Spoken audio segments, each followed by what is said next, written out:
Okay, in this exercise we're going to just do a nature connection mindfulness exercise. So as usual, if you want to get comfortable and maybe close your eyes and just connect with your body and with your breath.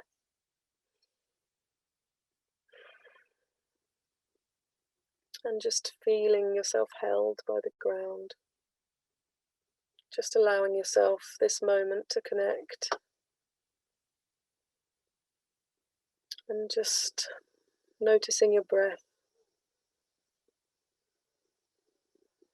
And perhaps taking a deep breath in. And a long, slow breath out to allow yourself to transition. And then just letting your breath return to its normal rhythm.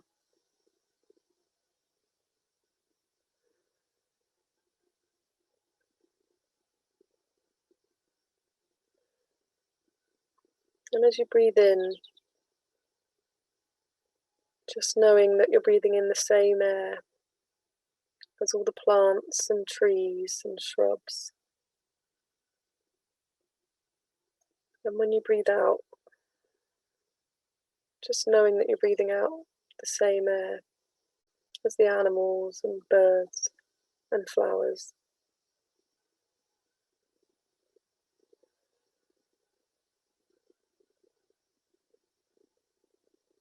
And just knowing that when you drink water, you're drinking the rivers and the rain and the clouds.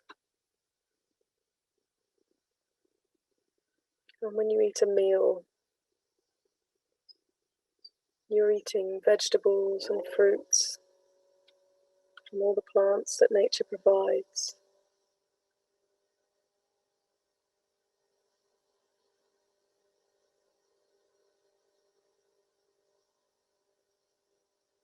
Just knowing that we are nature. We breathe it in and we eat it and we drink it. We interexist with nature and it interexists within us. There is no real boundary between us and nature.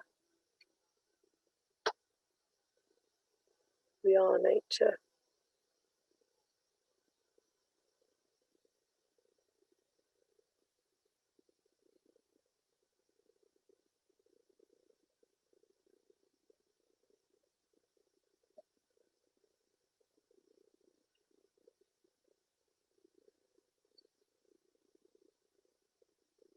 And just bringing your focus back to your breath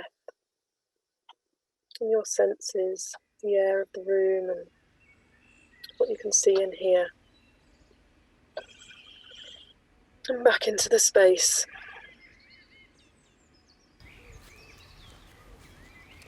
Thanks Alice for that wonderful grounding exercise. My name's Emma and I'm part of the Greenlinks team. Today I'm going to talk to you about how to grow things that you like to eat in different seasons of the year. So 2 really helpful questions to think about when you're planning your garden or growing spaces is to think about what you like to eat and what space you have available to grow. The great thing about gardening is that you can grow things on your windowsill in the tiniest of spaces. You can grow things on your patio in containers and tubs. You might have an access to a small raised bed, or you might be part of a gardening group where actually you've got a much bigger space to share and plan out what you might like to grow as part of a group. So that starting question of what do I like to eat is a really important one. It's really important that you think about how you like to eat things so we don't have lots of food waste, and also it's likely that that'll be your favourite recipe, so it's a really good way of budgeting. So what I like to eat are carrots, lettuce, tomatoes, etc. And this is a really good way of starting off thinking about what I would like to grow. So using this list I can then refer to my seed packets. And from here I can find out a little bit more information about when these seeds can be sown, where they should be sown, and when I might get to eat the lovely lettuce. So for my carrots, I can sow these directly outdoors between February and April, and having used my seed packet I know that I can harvest those between May and October. For my lettuce, which was the packet we just looked at together, I can sow those indoors, and actually I could sow them successionally, so I could sow a few of those seeds every few weeks, and that would keep me topped up with lettuce for all through the summer.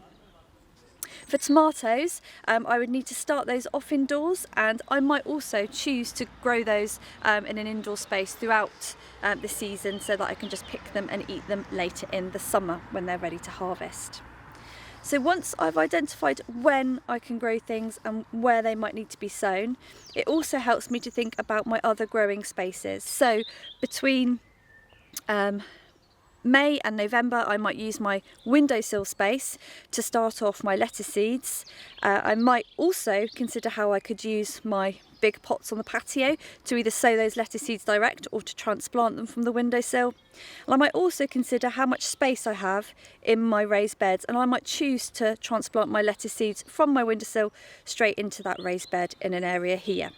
You'll see these little dashed lines, and they're just helping me to think, actually all of these are my favourites. How can I make enough space across my raised beds to make sure that I can grow everything that I love to eat?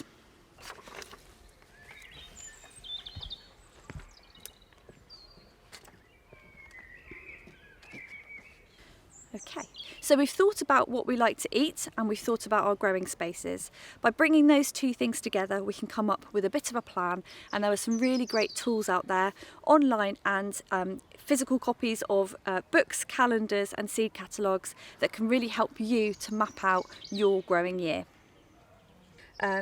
So for example, in springtime you can see that in March we can start to sow our basil and parsley, our beetroot and lettuce, and those things can be sown indoors.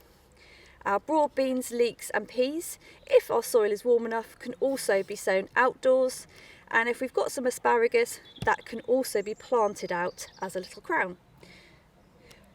As you can see in April, we can start to grow our courgettes, our French beans and our sweet corn indoors.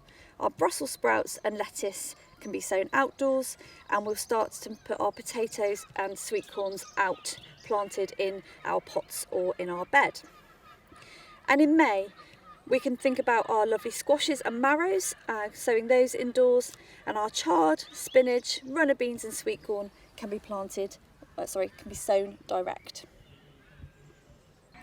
So in summer, again, we can use the information, so what do I like to eat, what space do I have, and our lovely set of resources to do a bit of research. So in June we can be sowing beetroot, pak choy and turnip. We can sow those indoors, and outdoors we can think about sowing some chicory, and we might even put out our tomatoes. So we'll plant out those in our beds. In July the soil is warmer, so we can actually sow out chicory, French and runner beans and spring cabbage, ready to harvest a little bit later on in the year. And in August, again, we've got some lovely warm soil, hopefully some nice sunshine, and we can think about another crop of radish, some lovely rocket, and again, it was not too late to plant our spring cabbage if we would like to. So now moving to autumn, sometimes we might think that we will be slowing down, but actually there's still some great things that we can grow. So in September we can be sowing our Japanese onions outside. We can still be thinking about planting out strawberries. In October there's still a small window for things like sweet peas, which we'll then be able to benefit from in the following growing season. We can grow our hardy broad beans and hardy peas, and we can also think about planting out garlic and spring cabbage. And in November we can pick on those hardy broad beans varieties to plant out, and we can also plant out garlic. So how did we come up with this lovely little map of spring, summer and autumn? We actually used our seed packets as one of our resources. This is a well-used book And as you can see in this example, it just basically tells you month by month some of the things you can be doing in your garden, some of the things that you might want to do to look after your soil, as well as what you might like to sow and plant. And the great thing about this tool is that it's available online.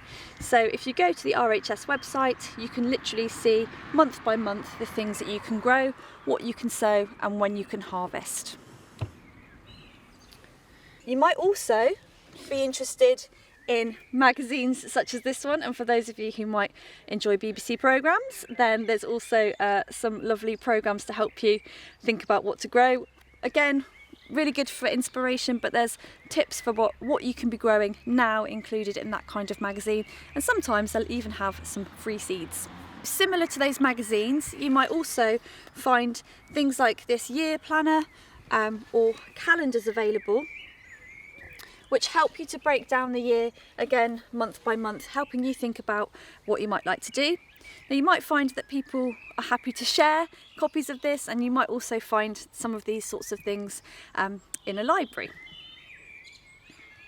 And again, going back to the website I mentioned and the book we were looking at included in that year planner, if you just wanted to download something very simple and visual, this is a really lovely tool which breaks down the vegetables that you might want to be growing, when to sow indoors, when to sow outdoors, and when you can harvest. So if you're somebody that likes a little visual aid, this can be a really nice thing for you to refer to. And again, you can just highlight the foods that you like to eat, just to really focus in on what's most helpful.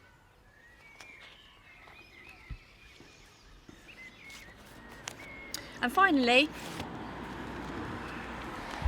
even the seed catalogues that you might get delivered to you, or you might be given, are a really good way of mapping out what you'd like to grow. So really good for inspiration, thinking about what different varieties look like, or what the qualities of them might be, whether that suits your growing space.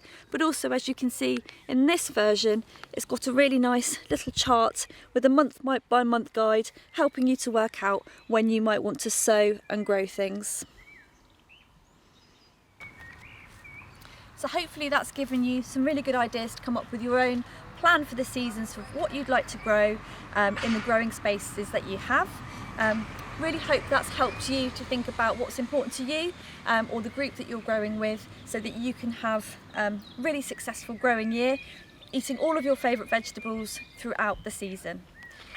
Happy gardening!